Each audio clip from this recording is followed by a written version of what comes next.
Welcome to Friday. Now, Kenyans today in last-minute rush to beat SIM registration deadline set for tomorrow, October the 15th. Otherwise, all unregistered SIM cards will be switched off. Welcome to the program. My name is Karen Karimi. On Friday tonight, I host a young lady I am sure most of you know about. The face behind Deputy President Rigathi Gachagua's new Riggy G nickname. She's a lifestyle content creator and influencer. Ivy Chelimo is her name. Good evening, Ivy. Good evening, Karen. How are you today? I'm blessed to have you in studio, by the way. Thank you so much for coming on. Thank you so great much to have for you. having me. Now, what do you like about Instagram and Twitter as a platform to create? I think generally it's the reach that it gives you, because you get to share your content with so many people that you don't know, some that you may never meet. Yeah. So I think for me that is really like the biggest part and the part that I like the most about it. Amazing. Catch Ivy and I on the lifestyle segment a little later in the broadcast. The headlines tonight.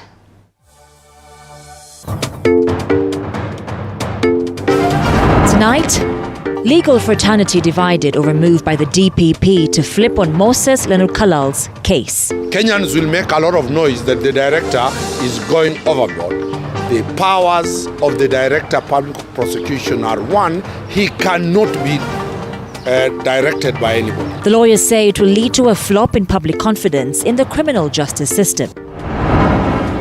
Plus, a Kiambu politician, Gladys Chania, in police custody after the body of her husband was found dumped in the Kieni forest. We have been able to get quite a number of documentary evidence which we are collecting from that scene, and we are still continuing on with the investigation. And as we stand now, I cannot be able to give you deeper and details about the matter. Preliminary investigations shows that he was killed in their house and later dumped in the forest. Also tonight, President Ruto's loyalists reap big as he assembles a team of loyal and trusted allies for the day-to-day activities at State House. Former CS Felix Koskei becomes Chief of Staff as Hussein Mohammed becomes State House spokesperson.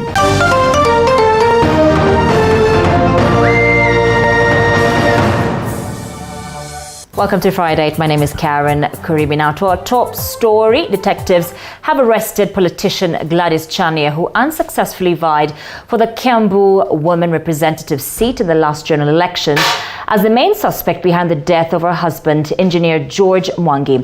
Mwangi's body was discovered at the Kieni forest, with initial investigations showing that he could have been killed at home, then dumped in the forest. Head engineer George Mwangi, a Rwanda-based contractor, knows that he will return home for holiday to be brutally murdered in his own bedroom by people close to him. Then he would have most likely opted to remain in Kigali. George Mwangi was reported missing by his wife Gladys Chania, a Kiambu-based politician, on Tuesday this week at 8 p.m. at Mwea Police Post in Katundu North, Kiambu County. His body will be found a day later dumped in the Kieni forest. Police search for answers led them to his wife, who was arrested after preliminary investigations show that George was murdered in his matrimonial home in Mango village before his body was ferried over 18 kilometers for dumping. Pendia, but there are circumstances showing it really happened here. And don't mind about the 5 hours which we have spent. We are going to spend almost 4 days here. We have more 5 scenes to attend. Even from here now, we are moving to another scene. And also where the body was recovered or suspect. We have even the ones we hope those are the key ones. But still the matter is under investigation. We might still get more suspects. Police are yet to reveal the probable motive, although it is said that it could have been a love triangle.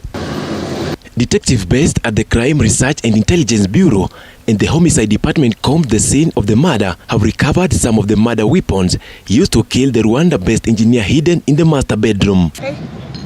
Further details indicate that the engineer was set to fly back to Rwanda next week after jetting in the country this month. Lucky Heriano, reporting for TV 47. At least 12.5 million SIM card subscribers are in a risk of losing their SIM functionalities if they fail to register by the close of business Saturday. For this reason, long queues were witnessed during the day in various service providers, customer care shops, as the consumers lined up for the exercise, hopeful to beat the deadline and avoid penalties. After a decision from the Communications Authority of Kenya to extend the registration deadline to the 15th of October, long queues would still be witnessed barely a day to the deadline. According to the Communications Authority of Kenya, as of April this year, the registration review indicated that Safaricom Kenya had only been able to register 67% of their customers, while Airtel Kenya complying at 55% and Telkom Kenya at 33%. Registration review dated 13th October indicates that 91% of Safaricom SIM card subscribers had complied fully to the registration exercise, while Airtel Kenya had 78% and Telkom Kenya at 40%. Kila wakati serikali wanatoa usia kuhusu jambo fulani, ni vizuri kufanya, kwa sababu unajua sasa saizi unaangalia saizi Wakenya wengi wanarundika kwenye maduka. This means that at least 12.5 million SIM card subscribers who had not complied to the request might end up with blocked SIM cards as directed by CK. Give priority to your lines and yourself. Sasa ukiblokiwa, you cannot communicate with anybody. The new deadline was updated on April 15th this year by the Communication Authority through its Director General Ezra Chiloba after communication service providers failed to meet 100% registration. The 6-month registration process extension was also made to address the needs of subscribers living outside the country, to reach subscribers in rural and remote parts of the country, and the vulnerable population who were not able to avail themselves for the process earlier. SIM card registration request was fronted earlier this year, with the communication service providers citing to improve and better the services of their customers. Paul Munio, TV 47, Nairobi. Thank you, Paul, for that report. Now, a day after being questioned by the civil society concerning the impromptu dropping of high-profile cases, the Director of Public Prosecutions, Nuruddin Haji, has made a U-turn on the corruption case against former Samburu Governor Moses Lenol Kulal. This coming in the backdrop of public uproar on the reasoning behind the dropping cases of perceived president's allies. All powers to charge are vested in the office of the Director of Public Prosecution. The Director of Public Prosecutions, Nuruddin Haji, is a man in the eye of a storm after embarking on what is seen as withdrawal spree of high-profile graft cases of perceived president's allies. The application to withdraw this particular case and charges against accused persons dated 13th October 2022 is hereby marked as withdrawn. And even before the dust settles on the withdrawal of graft cases facing Public Service Cabinet nominee Aisha Jumwa and former Kenya Power MD Ben Chumo, the DPP has withdrawn an application seeking to drop charges against former Samburu Governor Moses Lenol Kulal and 11 others in a move seen as that could further water down the already fading public confidence in the criminal justice system. Is the Director of Public Prosecution within the law to drop the charges? Yes. According to Omari, Kenyans will have to make peace with the decisions. Kenyans will make a lot of noise that the Director is going overboard. The powers of the Director of Public Prosecution are one, he cannot be directed by anybody. This coming just hours after the Law Society of Kenya threatened to sue the DPP over the withdrawals, which they say have all the markings of political inclinations. And further poses serious credibility concerns in the investigative capacity of our institutions. But when the lawyers are divided on the move, they agree on one thing, that Haji's move will leave a bitter aftertaste in the mouths of the taxpayers.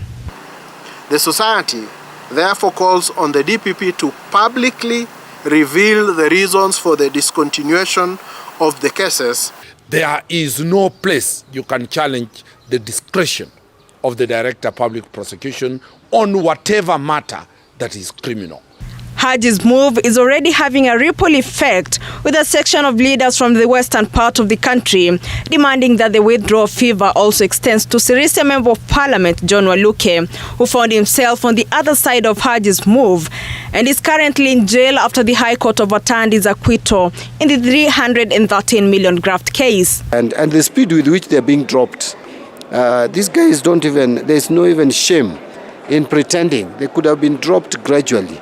The MP is now fearing that the seeming interference in public institutions will find its way in the August House that is readying itself to vet Cabinet Secretary nominees from Monday. Flora Limuki, TV 47. President William Ruto has appointed former Agriculture Cabinet Secretary Felix Kosgei as State House Chief of Staff, deputized by former Turkana Governor Josephat Nanok. Others appointed for the top job include David Mugonyi as the head of the Presidential Communication Service, with journalist Hussein Mohammed becoming the State House spokesperson. Elizabeth Mutoko with more. Friday came with a bliss to the allies of President William Samoei Ruto after they were appointed to take up key offices at the State House. Those appointed on Friday include Kato Olemetito as the State House Comptroller, former Agriculture Cabinet Secretary Felix Kosgei as the State House Chief of Staff, deputized by former Turkana Governor Josephat Nanok. In a departure from his predecessor model, the head of state has settled for the name Presidential Communication Service, PCS, as the identity of his new communication unit. PCS will have a head who will be David Mugonyi and a deputy. In an interesting development, according to the order, the deputy head of PCS, Hussein Mohammed, will serve as the State House spokesperson. David Ndi has been appointed as the chairperson of the newly created President's Council of Economic Advisors, whose mandate would be to help actualize the Kenya Kwanza Manifesto. Dr. Augustine Cheruyot is the new senior advisor and the head of Economic Transformation Secretariat. On Thursday, the president reorganized his government through an executive order which sets clear on every office mandate, right from office of the Chief of Staff, ministries and principal secretaries. The Prime Cabinet Secretary has been assigned the role of assisting the President and Deputy President in coordinating and supervising government ministries and state departments. He will also chair and coordinate national government legislative agenda across all the ministries, the principal secretaries committees, and perform any other function as it may be assigned by the President. Chief of Staff has been assigned 6 key roles, among them the administrative head of the executive office of the President. He will also act as the coordinator of the principal secretaries committees, promote ethics, good governance, efficiency, and act as the custodian of the Kenyan public seal and other instruments of the state for national posterity. Elizabeth Mutuko, TV 47, Nairobi. Away from that, police in Kisumu have launched a manhunt for the suspect behind the murder of the bodyguard assigned to Azimio leader Raila Odinga's wife, Ida. This as key questions emerge on the circumstances of the moments just before he was gunned down. Beatrice Watari with more details. Police are trying to piece together Barack Oduor's final moments leading up to 3:30 a.m. Friday when he is said to have been shot dead at Victoria Gardens Estate within Kisumu West Sub-County. Kuna kitu imetendeka Victoria Garden. Kukuja nimekuta kama imetendeka mtu ameshabeba. Preliminary investigations revealed that Oduor was heading home from a night out at an entertainment joint called Donde's Bar and Restaurant in the company of 2 friends, a man and a woman. On their way to talk somewhere, wakielekea nyumbani. Ndiposa the way somewhere wakapatana na Collins Okundi, manager wa SIGNET bar. Trouble is said to have begun when a man said to be the manager of a local club in Kisumu confronted Oduor as the three headed home, although it remains unclear what the dispute was about. That commotion, your shooting in your car, ambapo Barack Onyango alipigwa risasi fatally na Arnold akaumizwa. Police are trying to find out how Oduor's gun found itself in the hands of his alleged attacker and how he managed to subdue the trio before committing the attack. Police are now pursuing the suspect who took off with the deceased's firearm, while the lady is said to be in police custody, assisting with the investigations. Tumeanza investigations as to the reasons why. Kwani ni garages gani walikuwa nazo? Ile bunduki ilitumika, polisi alianza kuwa alikuwa na bunduki ambayo ni si halali kama ni ya bara. The body of the officer was transferred to Star Hospital mortuary, while his injured male companion was taken to the Aga Khan Hospital in stable condition. Reporting for TV47, my name is Beatrice Wata.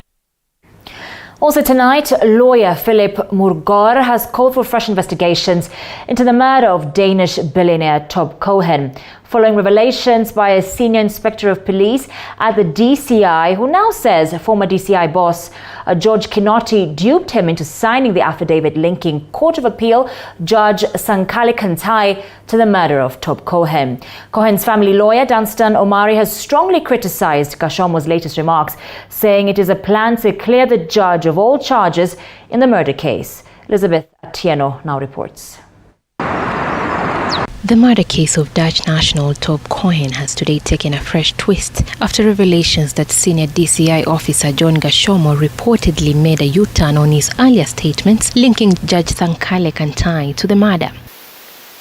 Gashomo now says former DCI boss George Kinoti duped him into signing the sworn affidavit filed on the 19th of July 2019, where he accused Kantai and his alleged lover Sarah Wairimo for killing Cohen to conceal fraudulent transfer of shares from Tob's limited company made on the 29th of April 1999. Sarah Wairimo's lawyer Philip Murgor now wants fresh investigations into the murder, further calling for the prosecution of former DCI boss George Kinoti for tampering with evidence. We think Mr. Kinoti has a lot of questions to answer. We don't want to even talk about the evidence because that is a matter in court. But the fact that Mr. Gashomo can say he ordered him to append his signature to a false, very, very lengthy affidavit is a crime in itself. I am saddened when I think that the same people who are supposed to be protecting us are the same people who are fabricating falsehoods to get us into positions for probably their own benefit. However, the late Cohen's lawyer Danstan Omari has strongly criticized Gashomo's latest remarks, terming it a scheme fueled by the ODPP to free the judge of all charges in the murder case. Clearly, this is a political maneuver to clear a judge. Remember, the current regime is in bed with the judiciary. Tob Cohen's murder case was highlighted as one of the main reasons for the infight between the Director of Public Prosecutions and the Directorate of Criminal Investigations, with the center of the feud being Judge Sankale Kantai's link in the murder.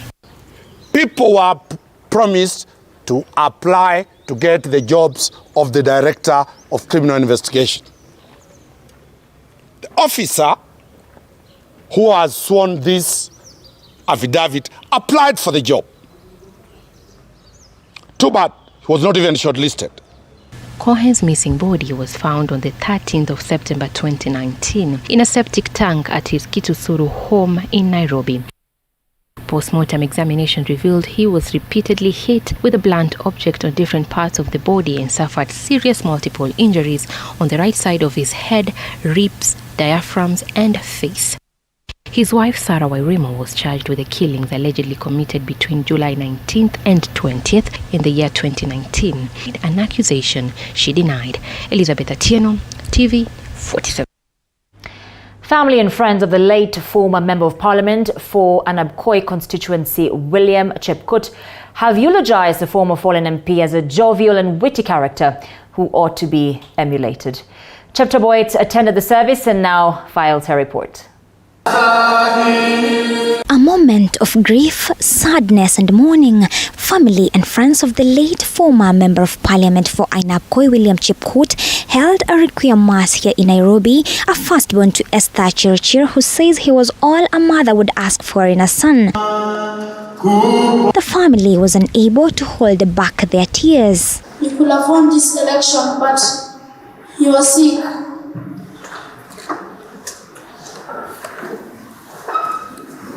Influences, I think quite a number of them together yesterday with the family of my good friend, the late Honorable Chepkut, the family. And we want to commit them to you. The Lord Jesus, your comfort will be upon them. Chepkut's family says the tragedy met them by surprise. As of Friday, Chepkut was in a jovial mood, not knowing what awaited him on Saturday morning. According to the family, Chepkut was a giver, discipline and respect being his cordial pillars, who doubled up at the same time as an unpredictable person. If you were to ask him about his firstborn son, he would tell you, I was his favorite person in the world. Albeit if there was one word I would use to describe him, is that he was unpredictable. It was interesting in the sense that whenever I would put on my running shoes to go jogging, he would tell me, wait, let me come with you. And we would run laps around the estate. The last time that I saw my father, it was some few days before he died. He came, greeted us, we watched some movies, then he took us out and we went to both to buy some pizza. I miss him so much. All I just want to say, he used to, when he came home, he just used to change channels. His friends on the other side have mourned him as a witty and a leader who brought joy around people. Chepkut arrived at different events in his constituency and could instantly forget his title as a member of parliament and went ahead to cook. Before his death, Chepkut met fellow government dignitaries on 7th October. And we have been great friends. As I have told you, Chepkut will not finish a week without seeing me.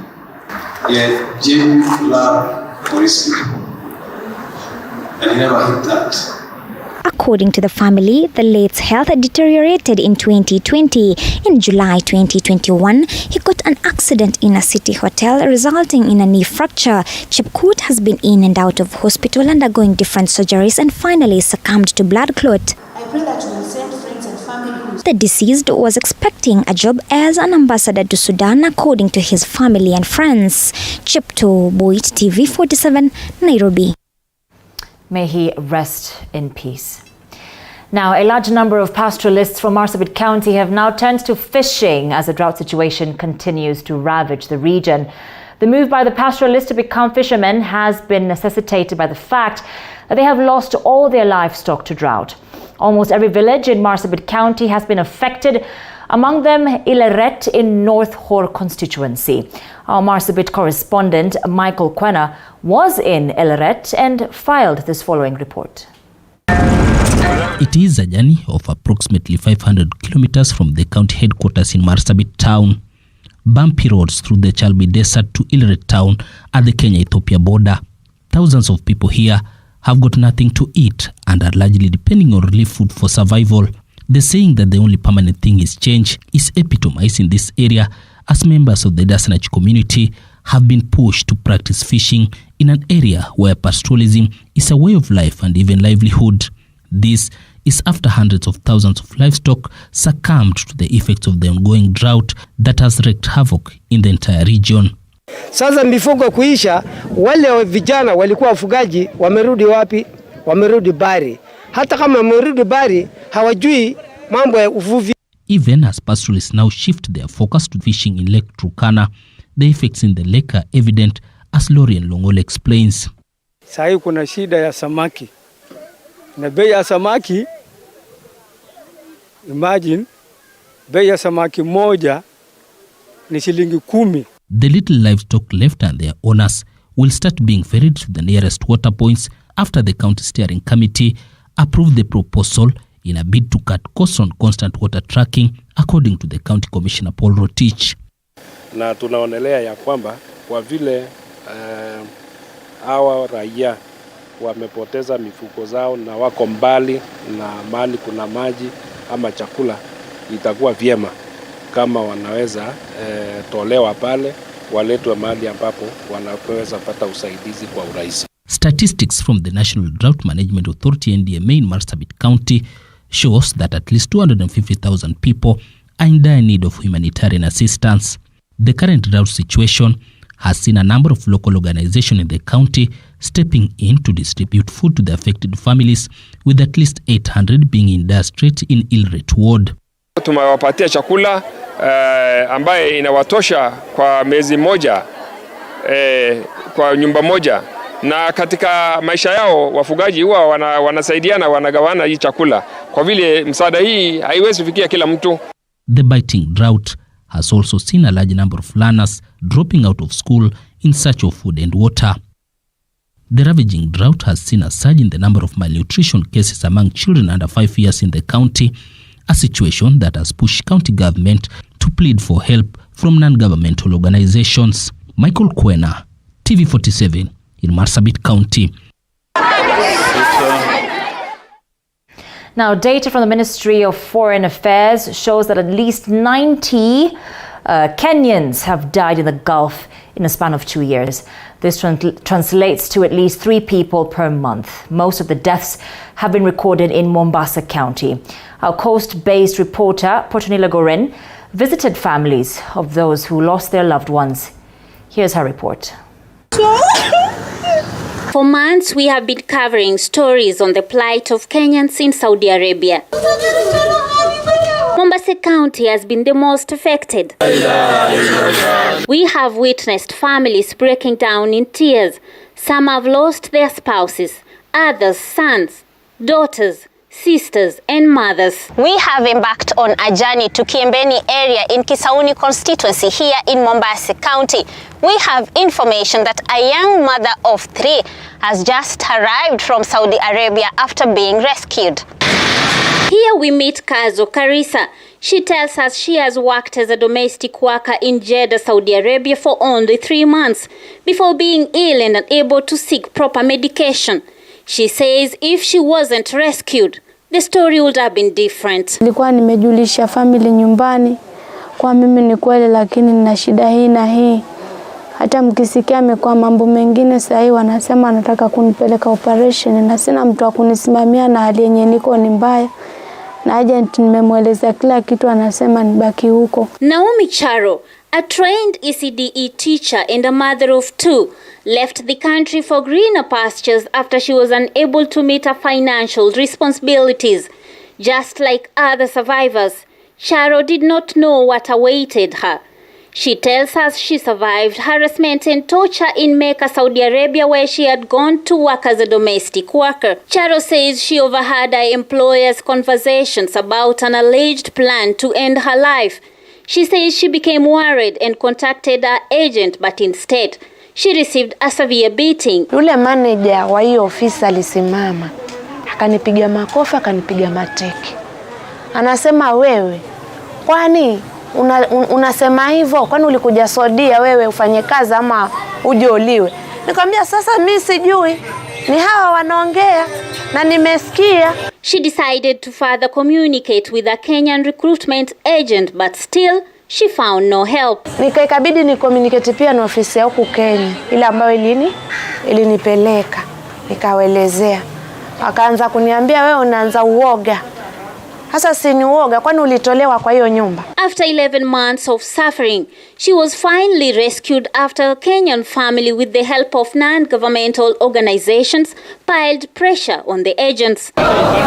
Other returnees are lucky to be back alive. Some did not make it. 2 months ago, we attended the burial of the late Sharon Atieno in Mwandoni in Kisauni constituency. The late died in Dammam, Saudi Arabia, where she had gone to work as a domestic worker only 3 weeks after leaving the country. According to the family, the reason behind her death did not add up. Walikuwa wananiambia kwamba ati alianguka chini Aliambia siku ati alikuwa na kifafa. Kifafa bwana, this is a third born. Hakuna siku amekuwa na kifafa hata moja. But all of a sudden tunasikia amefariki. There's no problem. They did their best, walimuua sistangu. Recruiting agencies have majorly been mentioned as the reason for the suffering Kenyans undergo in the Middle East countries. But the chairman of KUPPEA, one of the two unions of recruiting agents in the country, is of the contrary opinion. Mwaguzo further states that a section of Kenyans who run away from their employers, famously known as Kemboys, is one of the reasons why Kenyan women in Saudi Arabia are undergoing misery. Hawa Kemboys ambao wao wamekuwa brokers sasa kule wa kutorosha wa Kenya na kuwapeleka kuwafanyisha kazi sehemu zingine. Je, wametambulikana? Na kama wametambulikana ni hatua zipi ambazo zimechukuliwa za kisheria? The government has continued to reiterate through the Ministry of Labor that they are putting in measures to curb the unfortunate issues that Kenyan immigrants are facing in Saudi Arabia. Toll-free line is also to enable Kenyans and the community to ask questions, to talk to NEA and ask any question relating to the process. 96 Kenyans died in 2021 in line of duty in the Middle East countries, according to the Ministry of Labor. However, stakeholders in the labor sector fear the numbers might rise this year. Additionally, some government officials have been accused of running unregistered agencies. And now the stakeholders want the new government of President William Ruto to expeditiously come up with measures that will bring an end to the Kenyan Saudi Arabia miseries. Let us ban all these employment agencies. These people, what they are trying to do with our young girls, young daughters and sons, is applying indirect slavery. And when somebody goes outside there, she or he is a completely 100% slave. For now, all eyes are on the government to save Kenyans in the Middle East countries on the ongoing miseries. Until then, the cases will continue to rise. Patroni Legoren for TV47 in Mombasa County. And in sports, stakeholders in Kiambu County earlier today launched the Ruiru Dam Run and Walk Mama Care event that targets to sensitize the area residents over the importance of preserving the environment. The initiative will bring together sports as well as conservation on one platform for a common goal of improving the livelihoods of Githunguri town residents, with a race slated to take shape on December 3rd this year in a bid to raise funds to be channeled towards the project. In a bid to preserve the Ruiru Dam in Githunguri, Kiambu County, stakeholders in the area have launched a run and walk event slated for December 3rd this year, dubbed the Ruiru Dam Run and Walk Mama Care. I'd like to welcome each one of you. The stakeholders aim to use the run and walk event to sensitize the area residents over the importance of preserving the environment, most so the Ruiru Dam. At the same time, the funds that will be raised towards the event will be used to plant fruit tree seedlings that will be donated to farmers in the area, which will in turn generate income once the fruits are grown and sold. More of the collated funds will be channeled towards paying the tuition fees of the less fortunate in higher learning hailing from the area, while some of the funds will be allocated for the upgrading of the Getate dispensary and fencing of the dam. We are also going to make effort to fundraise towards Getate dispensary, which is a local dispensary that can be upgraded, or rather can be upgraded, renovated and revamped so that it can support the community better. We are also going to make sure that we support the children around the dam with education support. In the event, the Ruiru Run and Walk Mama Care founder and Githunguri Member of Parliament, Gathoni Wamushomba, stated that she got inspired to start the initiative after seeing the dam not being beneficial to area residents, hence vowed to utilize the resourceful dam for the benefit of the community. Main activities are going to make sure that we fundraise around the conservation of the dam by planting trees. We are also going to distribute fruit trees like avocado to the communities around the dam, so that they can see the benefit of having the dam, because they are getting free